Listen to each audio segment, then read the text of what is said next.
Hello बच्चों, class 6 Hindi medium के सभी स्टूडेंट ध्यान दीजिए। आज आप लोग होम साइंस में चैप्टर 4 पढ़ेंगे।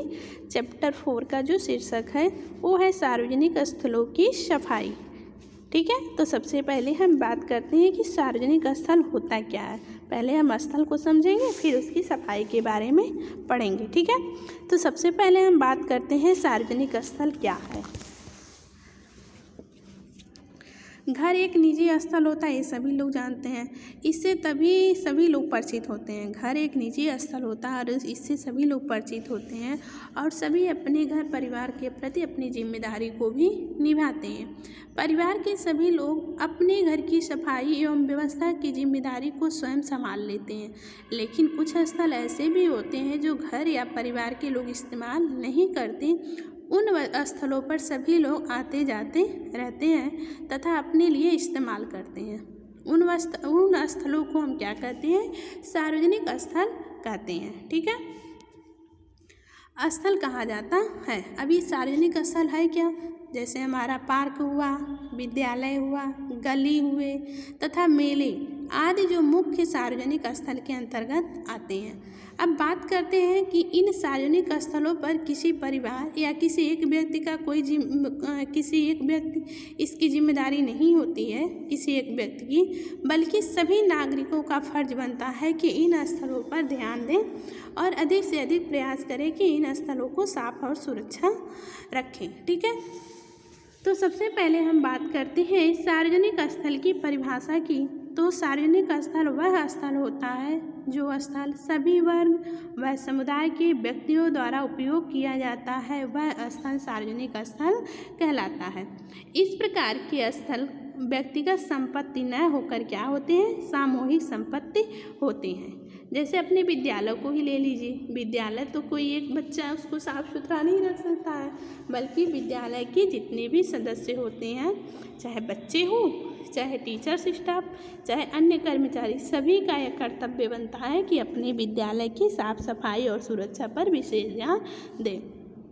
ठीक है, तो इस प्रकार के स्थल व्यक्तिगत संपत्ति नहीं होकर क्या होता है? सामूहिक संपत्ति होते हैं जिन पर सभी का समान अधिकार होता है।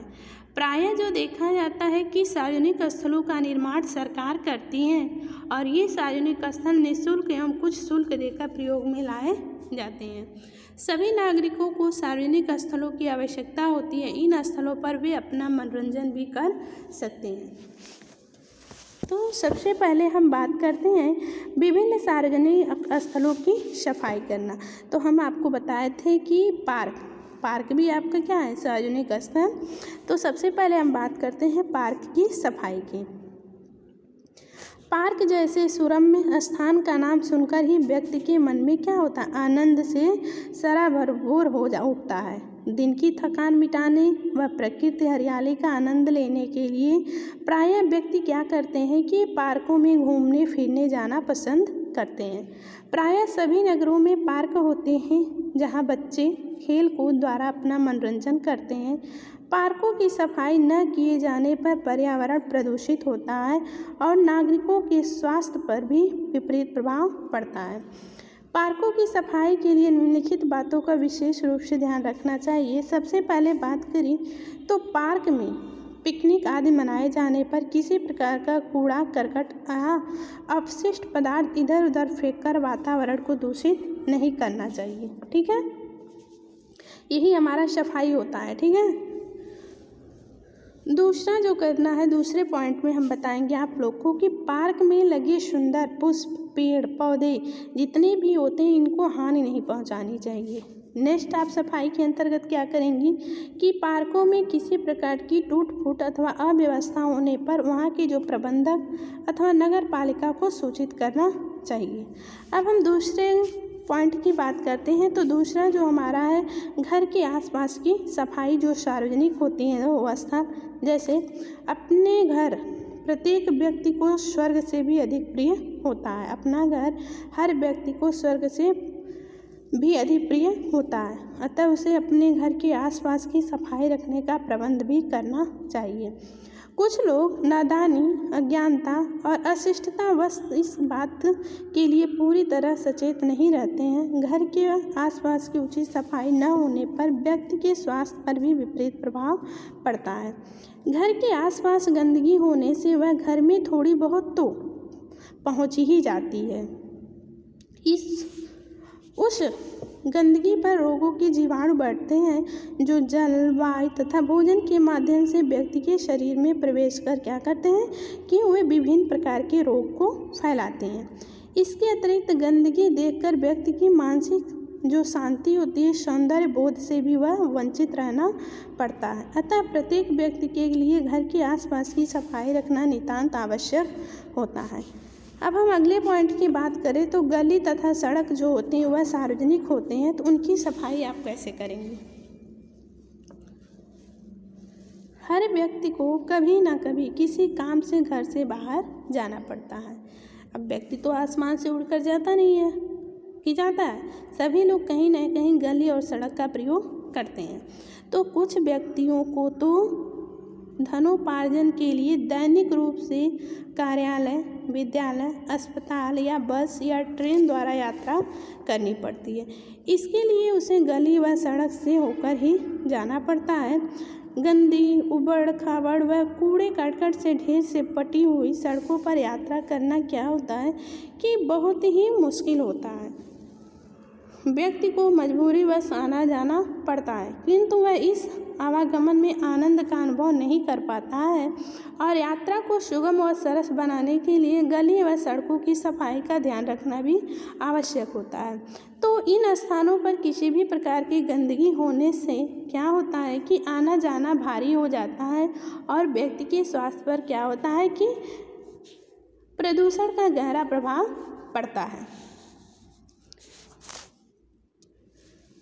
यह गंदगी किसी न किसी प्रकार से हमारे अंदर पहुंचकर हमें बीमार कर देती हैं। अतः प्रत्येक नागरिक को अपने घर की सफाई की भांति अपने गली और सड़क की सफाई के लिए भी जागरूक रहना चाहिए। गली व सड़क की सफाई के लिए व्यक्ति को निम्नलिखित बातों पर विशेष रूप से ध्यान रखना चाहिए। सबसे पहले बात करते हैं नंबर 1 पॉइंट की। सड़क या गली में अवशिष्ट या गंदे पदार्थ ना फेंकें, छिलके व कूड़ेदान में ही डालें।